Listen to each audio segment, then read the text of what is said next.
Innal hamdalillah nahmaduhu wa nasta'inu wa nastaghfir wa na'udzu billahi min syururi anfusina wa min sayyiati a'malina. May yahdihillahu fala mudhillalah wa may yudlil fala hadiyalah wa la haula wa la quwwata illa billahil aliyyil azim. Rabbana la ilma lana illa ma 'allamtana innaka antal alimul hakim. Rabbi shrah li sadri wa yassir li amri wa hlul 'uqdatam min lisani yafqahu qawli. Alhamdulillah rabbil alamin fi hadzal sabah al-bakir qadarna al-hudur ila hadzal makan al-mubarak linata'allama jama'atan ma yata'allaqu bi al-diplomasi al-islami waftitahan wabtidaan li ta'allumna fi hadha sabah nadu wa ta'ala asai wa ta'ala fi kulli umurina wa umri walidaina wa umri mahadina hada wa fatahaw lana qulubana lil ilmi wal hidayah wa sallallahu lana fi kulli hayatina fi dunyaya wa fi akhiratina ala hadi niyatin salihatin wa ala kulli niyatin salih wa ala habibina wa nabiyyin Muhammad sallallahu alaihi wasallam. Naqam al-Furqan al-Fatihah. A'udzu billahi minasyaitonir rajim. Bismillahirrahmanirrahim. Alhamdulillahi rabbil alamin arrahmanir rahim maliki yaumiddin. Iyyaka na'budu wa iyyaka nasta'in ihdinas siratal mustaqim. Siratal ladzina an'amta 'alaihim ghairil maghdubi 'alaihim waladdallin. Amin. Nabda bil basmalah. Bismillahirrahmanirrahim. Alhamdulillahirrahmanirrahim. Pagi hari ini Allah pertemuan kita dalam kondisi yang sehat walafiat.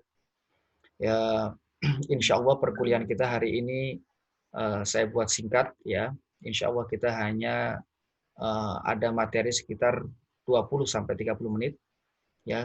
Selanjutnya kita akan berusaha mengkolaborasikan ya antara risum bahan bacaan dan analisa, sekaligus nanti saya minta kepada kawan-kawan untuk memberikan pendapatnya terkait materi kita hari ini. Nah, jadi kehadiran hari ini agak unik ya, karena kehadiran tidak ditentukan oleh kondisi situasi kawan-kawan. Artinya kawan-kawan yang terlambat tetap boleh mengisi kehadiran dengan syarat nanti di akhir adalah menuliskan hasil resum sekaligus memberikan pendapatnya terkait materi yang akan kita sampaikan. Ya, jadi mari ini kita akan membahas tentang diplomasi dan peran para diplomat ya, diplomat dan diplomasi ya. Jadi kalau kita ke minggu kemarin kita membahas tentang apa yang dimaksud dengan pengertian diplomasi secara umum. Ya, kita membahas tentang tujuan diplomasi, aneka ragam bentuk-bentuk diplomasi. Ya, hari ini kita membahas lebih spesifik ya terkait dengan diplomasi dan bagaimana peran diplomat dalam berdiplomasi. Yang paling penting adalah bagaimana menciptakan karakteristik seorang diplomat yang baik yang harus dimiliki oleh semua yang ingin terjun di dunia diplomasi ya. Sebagai mukadimah ya, diplomasi minggu kemarin sudah kita jelaskan bahwasanya adalah usaha untuk mencapai sebuah kepentingan dengan cara yang terbaik, dengan metode yang terbaik. Ya, dalam lingkup formal, diplomasi dilakukan oleh para diplomat yang mewakili negara. Dalam lingkup yang personal, diplomasi bisa dilakukan oleh setiap orang ya untuk mencapai kepentingan dia secara pribadi. Ya, dalam dunia Islam, kita juga lihat bahwasanya diplomasi tidak hanya dilihat dari satu faktor saja, yaitu kepentingan negara, tapi diplomasi juga dapat diimplementasikan sebagai penjabaran umum daripada dakwah Islamiyah. Ya, seorang diplomat ya mengemban juga misi dakwah sehingga diplomasi Islam diimplementasikan dalam koridor syariah. Ya, itu yang kemarin kita sampaikan secara umum ya. Hari ini kita akan menjelaskan tentang peran diplomat dan diplomasi. Ya. Apa itu diplomat? Ya. Diplomat dalam beberapa definisi dijelaskan bahwasanya orang yang berkecimpung ya dalam perhubungan resmi antara satu negara dengan negara lain itu adalah dinamakan dengan diplomat. Ya. Orang yang berkecimpung, orang yang terjun langsung, orang yang menjalankan fungsi diplomasi ya dalam hubungan resmi antara satu negara dengan negara lain, itu pengertian diplomat ya. Nah, jadi walaupun dalam perkembangannya nanti dalam mengembangkan hubungan dan citra baik sebuah negara tidak hanya dari first track saja, tetapi juga bisa dilakukan oleh orang-orang lain atau second track dalam diplomasi ya. Dalam perkembangannya hari ini, diplomasi tidak hanya dilakukan oleh satu atau dua orang saja yang utusan resmi sebuah negara, tapi bisa dilakukan oleh elemen-elemen lain di luar utusan resmi. Bisa itu seorang pelajar, seorang pengajar dalam universitas, yang masuk dalam lingkungan akademika, bisa juga seorang pebisnis, ya, pedagang, ya, bisa juga seorang wartawan, orang yang memiliki seorang budayawan dan lain sebagainya bisa berperan aktif dalam diplomasi, walaupun bukan diplomasi resmi negara, tetapi memiliki peran utama yaitu sebagai pengemban dakwah sekaligus pengemban misi negara untuk menciptakan citra baik. Baik. Lalu apa peran diplomat itu yang terpenting? Kemarin sudah kita jelaskan. Peran diplomat adalah mewakili negara, ya, mewakili negara, representasi negara. Jadi baik buruknya negara ditentukan oleh tingkah laku dan baik buruknya ya karakter yang menempel pada seorang diplomat. Makanya benar-benar seorang diplomat ini harus memiliki kualifikasi yang sangat luar biasa baik. Kita juga kemarin pernah jelaskan tentang hubungan antara diplomasi dan komunikasi. Seorang diplomat juga memiliki syarat yang paling penting adalah kompetensi dalam berkomunikasi. Antum dipilih ya, dan diterima dalam bidang studi program studi hubungan internasional karena antum dianggap memiliki kapabilitas dalam bahasa. Dan komunikasi tidak selalu dengan bahasa lisan, tetapi bahasa lisan menjadi media utama dalam berkomunikasi. Oleh karena itu, syarat seorang diplomat adalah menguasai bahasa asing. Antum sudah diajarkan di kantor bahasa Arab dan bahasa Inggris ya. Tetapi itu belum cukup ya. Antum harus meningkatkan itu ke level yang lebih tinggi sehingga antum bisa memahami ya bahasa itu langsung dari native-nya, dari pembicaranya itu langsung dengan pemahaman yang luar biasa bagus ya. Antum juga harus belajar untuk menyampaikan itu, berkomunikasi dengan baik ya dalam bahasa asing ya. Dan perkembangannya hari ini tidak hanya bahasa Arab dan bahasa Inggris, bahasa internasional, ada bahasa-bahasa lain. Bahkan bahasa Cina, bahasa Perancis sudah mulai diterapkan dalam lingkup-lingkup diplomasi internasional. Oleh karena itu, saya berharap ya antum semua ya mahasiswa semester 5 ini bentar lagi antum sudah kurang setengah lagi antum sudah sampai pada tingkat akhir, benar-benar memperkuat di bahasa. Sebagai informasi bahwasanya dulu saya pernah mendaftar di menjadi calon diplomat ya di Kementerian Luar Negeri ya. Kementerian Luar Negeri ya. Pada waktu itu ada tes yang harus dilewati, tes akhir sebelum wawancara. Tes akhir sebelum wawancara adalah tes bahasa. Waktu itu ada pilihan bahasa Inggris atau bahasa Arab atau bahasa Spanyol kalau nggak salah, bahasa Cina. Pada waktu itu karena saya merasa bahwasanya saya lebih familiar dengan bahasa Arab karena lama tinggal di Kairo, ya, dan pernah juga magang di Kedutaan Besar Republik Indonesia, ya, sehingga saya lebih memilih untuk bahasa Arab. Ya. Alhamdulillah, ya, atas rahmat Allah Subhanahu Wa Taala, saya melewati tahap pertama seleksi administrasi, alhamdulillah lolos ya. Tahap kedua adalah ujian kompetensi pengetahuan dasar ya, tes potensi pengetahuan dasar, alhamdulillah lolos ya. kemudian diikuti dengan ujian kompetensi khusus, yaitu tentang pemahaman tentang kebangsaan, pemahaman tentang teori-teori ilmu hubungan internasional, pemahaman tentang apapun. Alhamdulillah lolos, ya. Ya. Dan terakhir sebelum itu adalah ujian bahasa Inggris, ya, dalam bentuk ujian soal tulis, lolos juga, alhamdulillah. Dan terakhir adalah kompetensi khusus bahasa. Nah, di situ kita diuji bahasa kita, ya, ada ujian bahasa Arab, ya, khusus, ya. Waktu itu pesertanya tidak kurang dari 10 orang, hanya 8. Ya, 8 orang, ya, 8 orang, dan dari Al-Azhar pada waktu itu yang ikuti ujian itu kira-kira 5-6 orang, ya. 5-6 orang. Dari kelima dan 6 orang ini yang diterima, ya, yang dari alumni Al-Azhar yang masuk ke Kementerian Luar Negeri hanya 3 orang, setengahnya 50%. Dan saya termasuk yang tidak diterima. Setelah kita cek kembali, ternyata poin yang dibutuhkan dalam seleksi bahasa ini minimal 500, ya. 500, dan poin saya pada waktu itu 490 berapa. Tinggal 2 atau 3 poin yang saya tidak bisa lolos di situ. Tapi hikmah daripada itu semua, alhamdulillah saya dikasih kesempatan untuk bergabung dengan antum semua di Universitas Darussalam Gontor. Artinya kalau waktu itu saya lolos dalam seleksi itu, mungkin saya hari ini sudah ditempatkan di luar Indonesia. Ya, tidak bertemu dengan antum semua, ya.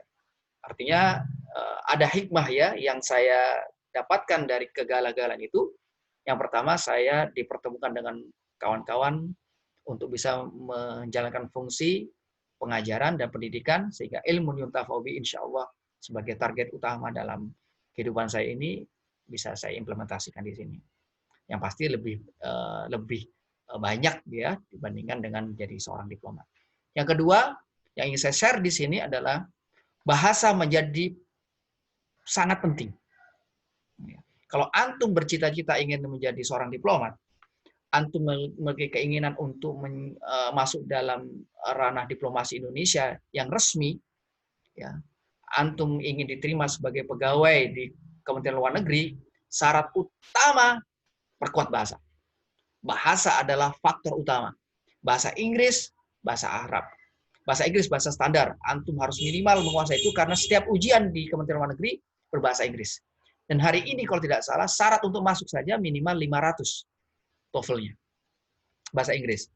Kemudian perkuat di bahasa Arab, karena syarat untuk masuk di seleksi selanjutnya adalah kelebihan di bahasa asing yang lain selain bahasa Inggris.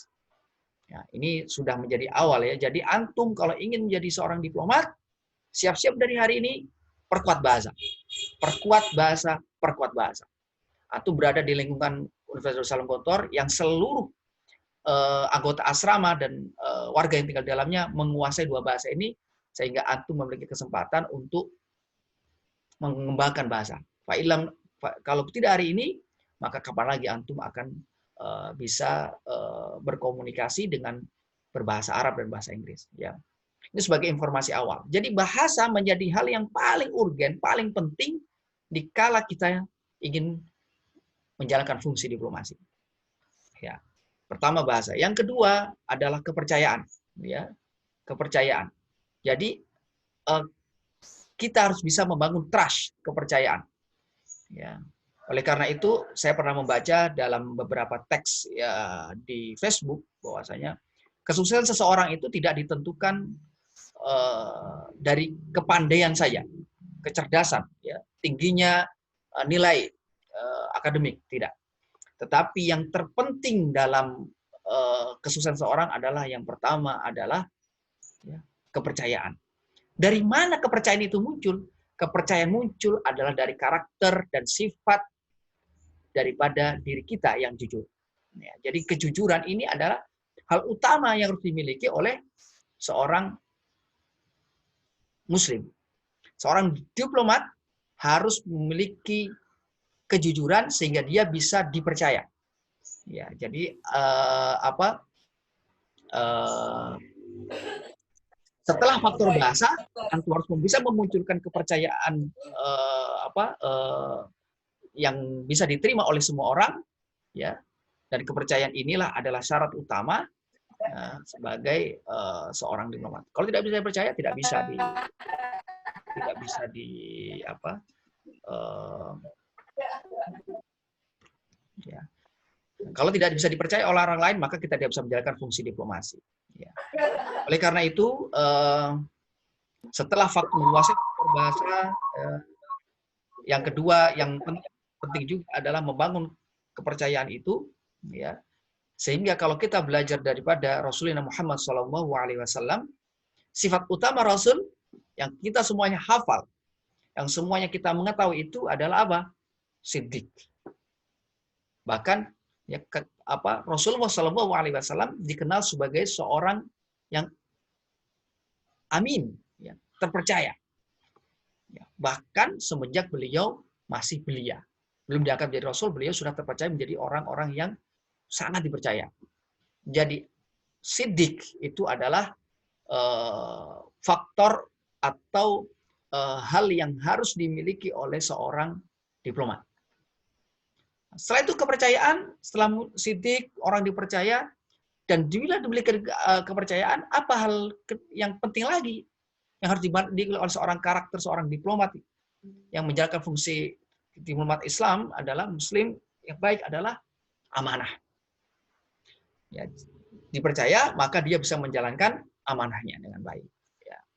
Nah, kita mereview kembali pelajaran minggu kemarin bahwasanya tugas seorang diplomat adalah selain representasi adalah fungsi informasi, memberikan informasi dengan reporting, ya, memberikan informasi, ya. Nah, selanjutnya juga memberikan apa? Memberikan media untuk menghindari terjadinya konflik. Bahkan sebelum konflik itu terjadi harus menjalankan fungsi preventif. Yes. Sebuah orang diplomat harus mengetahui isu-isu apa yang berkembang di negara di mana dia ditugaskan, dan di dalam menjalankan fungsi itu, ya, dia harus tahu apa saja yang harus dilakukan, ya, dan itulah yang dikenal dengan amanah. Jadi kepercayaan muncul dari siddiq, ya. Dikala kita diberikan kesempatan untuk menjalankan misi, ingat harus amanah. Amanah. Jadi amanah itu apa? Menjalankan, ya, sesuai dengan prosedur yang ada, ya, mempertanggungjawabkan setiap tingkah laku yang dilakukan dan memiliki target yang pasti, ya, yang jelas, ya. Selanjutnya seorang diplomat juga dituntut untuk cerdas, ya. Oleh karena itu kalau antum baca di buku Diplomasi Praktik Komunikasi Internasional yang nanti hari ini akan antum resum.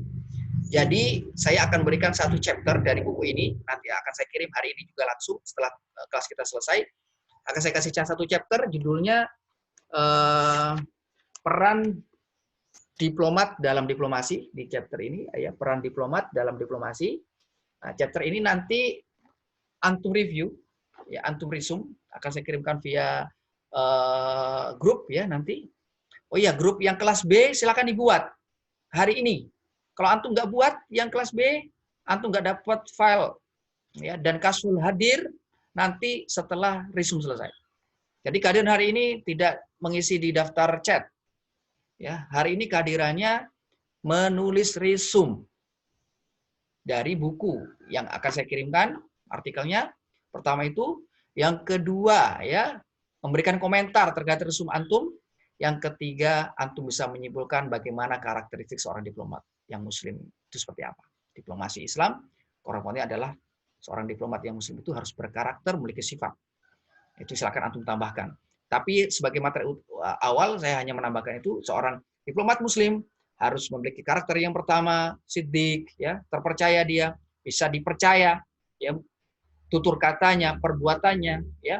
Dikala dia diberikan kepercayaan, dia harus amanah, menjalankan fungsi misinya dengan baik, sesuai dengan peraturan yang dijalankan dengan cara yang terbaik. Ya, yang ketiga, yang sangat-sangat penting, seorang diplomat harus memiliki kemampuan intelektual, cerdas, cerdas. Dia bisa membaca kondisi, dia bisa membaca situasi, apa yang terjadi, ya, apa yang terjadi di di lingkungan dia, bagaimana dia meletakkan diri, kapan dia harus maju, kapan dia harus bersabar, ya, menunggu, ya, itu. Oleh karena itu di dalam buku ini tertulis sekali ada namanya diplomat intelektual, intelektualitas dipentingkan, ya, di sini ada tulisan diplomat intelektual, nanti antum silakan di resu. Intelektualitas itu memiliki posisi yang penting dalam diplomasi karena di situ setiap ijtihad, ya, yang muncul dari kawan-kawan itu nanti dari seorang diplomat itu berpengaruh dalam kebijakan. Artinya antum harus cerdas di sini. Ya, cerdas itu lebih tinggi daripada pintar, ya, lebih tinggi. Jadi pintar itu dalam materi, ya, cerdas itu bisa meletakkan diri kita dalam posisi yang tepat, yang benar, ya. Ya. Dan yang terakhir, ya, korelasi antara diplomasi Islam dan diplomasi sudah dijelaskan kemarin adalah ada keterkaitan antara dakwah dan diplomasi. Walaupun secara definisi arti bahasa sangat jauh, ya. Diplomasi artinya menyampaikan, ya, diplomasi artinya kemarin tuh mencapai kepentingan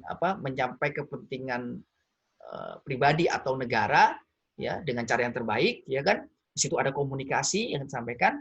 Nah, sedangkan dakwah itu berbeda. Dakwah adalah mengajak. Dakwah adalah mengajak. Da'ayatu dakwatan. Ad-dakwah ila kismil amni markazi. Nah, itu artinya kan antum sangat hafal itu, ya.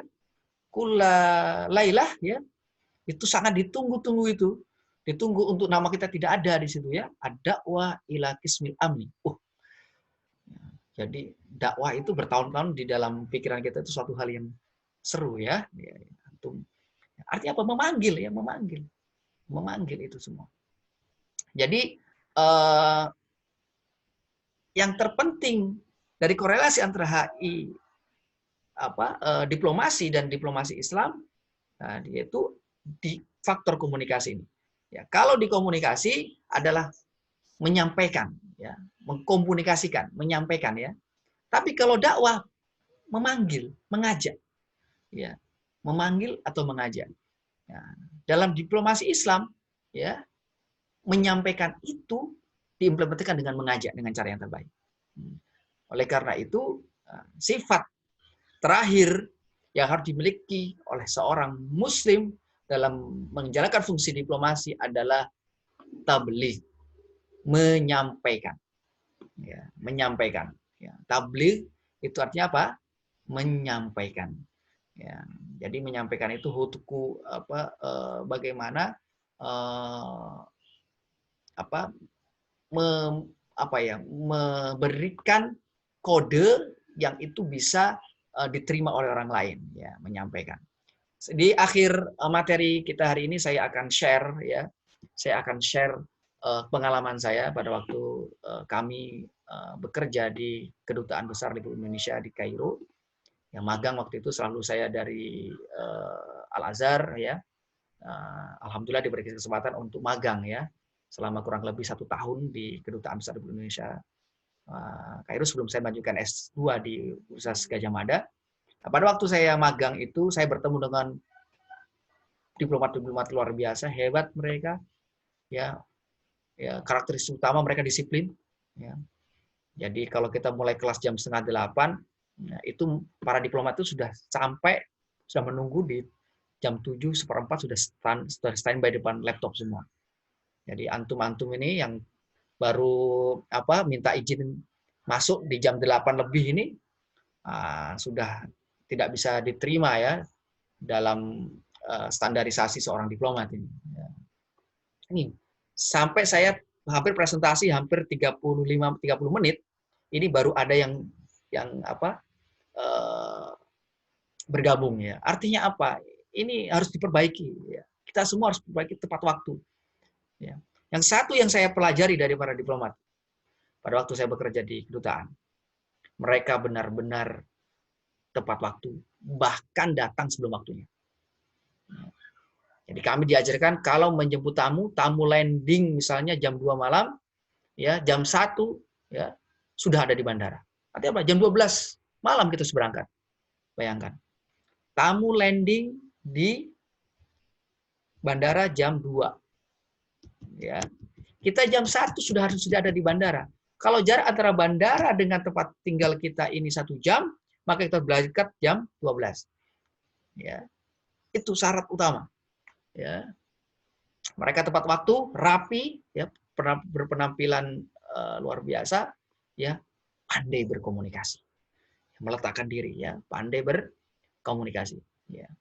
Tapi hal terakhir ya yang saya sampaikan ya, pelajaran yang saya dapatkan ya dari para diplomat-diplomat yang bertugas itu, ya, justru kadangkala diplomasi yang sukses itu tidak dilakukan di tempat-tempat yang sangat formal. Saya belajar di situ. Ya.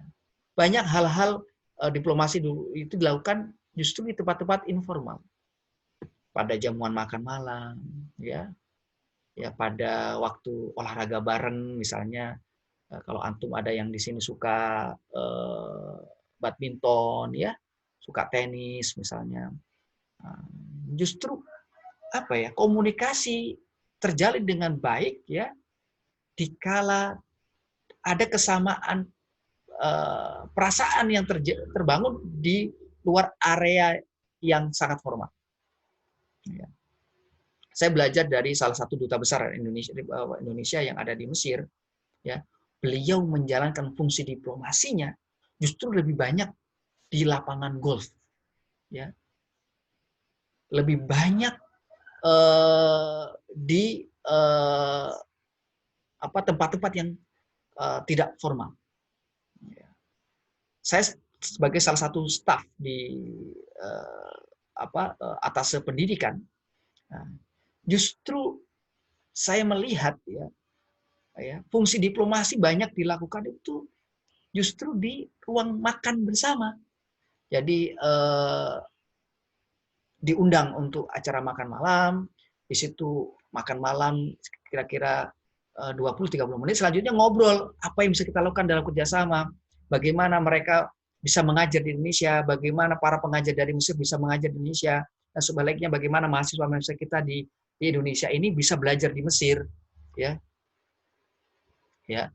Oleh karena itu, ya, kawan-kawan semuanya, ya, di sini, ya, di akhir kelas ini, ya, saya ingin menutup ya kelas kita ini hari ini dengan sebuah cerita yang sudah saya sampaikan tadi, bahwasanya diplomasi penting formal, tetapi jangan lupakan informal. Untuk itulah pada waktu saya pernah ditanya oleh salah seorang salah seorang orang penting di Jakarta pada waktu saya menjadi kaprodi HI pada waktu itu, apa kelebihan mahasiswa Unida dibandingkan dengan kampus-kampus lain?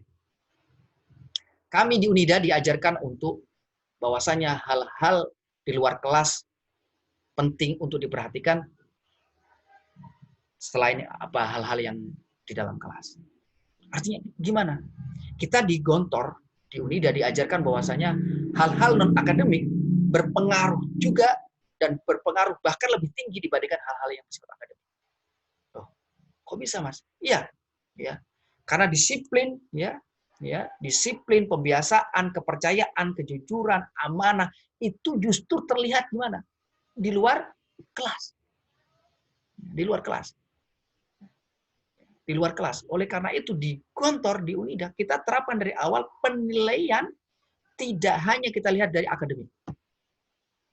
Bahkan salah satu rahasia yang saya buka ya di sini, ada salah satu kakak kelas antum. Salah satu kakak kelas antum yang mendapatkan beasiswa full dari awal semester sampai akhir semester. Ya.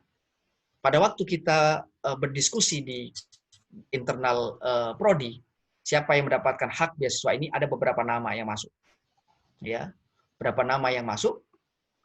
Dalam beberapa nama itu kita seleksi dan ada nilainya tinggi, ada nilainya kurang begitu tinggi, tetapi dari non akademiknya luar biasa bagus. Pada waktu harus memilih ya, harus memilih. Ustadz, antum harus memilih hanya satu orang saja dari HI sebagai wakil atau calon penerima beasiswa. Maka saya lebih memilih ya, mahasiswa dengan nilai yang tidak terlalu tinggi, tetapi dari aktivitas dia di luar kelas, dari interaksi dia dengan kawan-kawannya, bahkan ibadah dia ya, kita lihat hal-hal yang di luar kelas bahkan itu menjadi nilai plus yang akhirnya saya harus meloloskan satu nama ini untuk mendapatkan beasiswa. Karena kenapa? Ya, karena prinsip kita di UNIDA adalah hal-hal di luar kelas berpengaruh kepada karakteristik seseorang itu. Ya, artinya apa? Ya, antum selama di UNIDA, ya, antum tidak hanya dinilai dari apa yang antum tuliskan dalam lembar ujian, ya, tidak hanya dinilai dari berapa banyak kehadiran antum di kelas dan berapa banyak aktivitas antum di kelas, walaupun itu syarat utama. Kalau antum tidak hadir di kelas, lebih dari 22%, otomatis semua nilai yang antum kerjakan kita hapus. Artinya apa? Kembali bertemu dalam hari yang sama, pengajar sama, materi yang sama. Bedanya apa? Semesternya. Ya. Antum sudah semester dewa, jangan sampai ketemu saya hanya gara-gara tidak hadir di kelas. Artinya apa? Kehadiran di kelas penting, tapi non di kelas juga penting sebagai instrumen. Itu juga yang sudah diimplementasikan dalam diplomasi. Saya melihat ya para diplomat kita di luar negeri, ya terutama di Mesir pada waktu itu, Pak Duta Besar, beberapa para atase yang bertugas di Mesir, mereka menjalankan fungsi diplomasi tidak hanya di lingkup formal, tetapi juga mereka juga menjalankan di lingkup-lingkup informal. Baik, saya akan mengakhiri kelas. Kehadiran antum semuanya hari ini harus antum buktikan dengan meresum. Jadi resume ya, nanti hari ini setelah ini akan saya kirimkan file ya di grup ya. Saya tunggu kawan-kawan yang di kelas apa? Yang di kelas B untuk membuat grup ya, di posting di WA. Saya akan kirimkan file yang antum resume ya terkait dengan peran diplomat dan diplomasi. Selanjutnya antum komentari itu dalam analisa sedikit apa yang antum resume, dan yang terakhir tambahkan bagaimana karakter seorang diplomat muslim selain dari apa yang sudah saya sampaikan di pertemuan kita hari ini. Di pertemuan kita hari ini saya menambahkan 4 sifat Rasulullah SAW sebagai karakter utama dalam diplomasi. Ya, yang pertama beliau adalah jujur, ya artinya terpercaya. Yang kedua beliau adalah seorang yang amanah. Yang ketiga beliau adalah orang yang fatanah, beliau adalah orang yang sangat fatanah. Dan yang terakhir beliau menyampaikan itu dengan baik, tablik luar biasa, menjalankan amanah itu dengan baik. Ya, dan itu adalah karakter utama yang harus dimiliki oleh para calon-calon diplomat muslim ya yang mengemban tugas tidak hanya diplomasi tapi juga mengemban tugas dakwah. Ya, selanjutnya kita kasih kesempatan kepada kawan-kawan yang ingin bertanya terkait dengan tugas ya. Sebentar saja 2 atau silakan boleh bertanya melalui chat ya. Selanjutnya kalau tidak itu maka saya akan tutup kelas kita ya. Ya, silakan kalau bertanya silakan ditanya melalui chat saja. Silakan diketik apa yang mau ditanyakan. Nanti akan akan saya jawab ya, secepatnya. Nah, kalau tidak ya maka saya anggap bahwasanya antum semuanya sudah paham. Kehadiran kita hari ini, kehadiran antum di kelas hari ini ditentukan oleh hasil resume. Kapan Ustaz dikumpulkan? Ya. Kapan dikumpulkan? Dikumpulkan maksimal nanti malam jam 12. Jadi selebihnya jam 12 maka tidak bisa saya terima. Ya. Lalu tanya, Ustadz gimana yang izin Ustadz? Ada kesibukan hari ini, ada yang sakit apa? Bagi yang izin sakit dan sebagainya, silakan tulis izin di WA, WhatsApp. Saya kasih dispensasi ya sampai hari Selasa jam 12 bagi yang sakit, bagi yang izin atau karena kesibukan apapun, saya kasih waktu 2 hari, 2 hari 2 malam. Ya. Itu sampai hari Selasa jam 12, semuanya terrecord via WhatsApp group. Ya, silakan antum kirim Jadi sudah ada jam, ada ini, sehingga saya nanti besok pagi akan saya tuliskan nama-nama yang sudah mengumpulkan, dan yang tidak maka saya anggap gaib, ya. Bagi kawan-kawan yang izin karena kesibukan hari ini tugas di luar atau karena sakit atau hal-hal lain, silakan tuliskan izin antum di grup. Sekaligus saya kasih dispensasi mengumpulkannya sampai dengan hari Selasa. Ya, hari ini hari Ahad, Senin, Selasa. Ya, Selasa jam 12 malam, artinya 23:59 maksimum. Lebih daripada itu, saya anggap antum tidak hadir di kelas. Ingat ya, seorang diplomat diajarkan untuk ya menjalankan fungsi disiplin. Ya. Ya, untuk karakteristik seorang diplomat, ya silakan ditambahkan lebih daripada yang sudah saya sampaikan tadi. Lebih daripada itu. Ya, dengan alasannya yang pasti ya. Ya, kalau 4 itu kan standar utama sudah, standar. Lebih daripada itu. Ya, silakan ya antum tambahkan itu yang menurut antum penting. Misalnya disiplin, misalnya harus memiliki pengetahuan agama atau apapun ya. Ya, saya tutup kelas ya hari ini. Jazakumullah khairan katsira. Terima kasih atas kehadiran antum semuanya. Semoga menjadi ilmu yang bermanfaat. Saya tunggu keaktifan antum dengan menulis ya. Saya tunggu implementasi dari kecerdasan antum dengan menganalisa, dan saya tunggu kreativitas antum dengan dengan menambahkan karakter-karakter seorang diplomat muslim yang baik. Jazakumullah khairan katsira. Syukran. Assalamualaikum warahmatullahi wabarakatuh. Waalaikumsalam Waalaikumsalam warahmatullahi warahmatullahi wabarakatuh. wabarakatuh.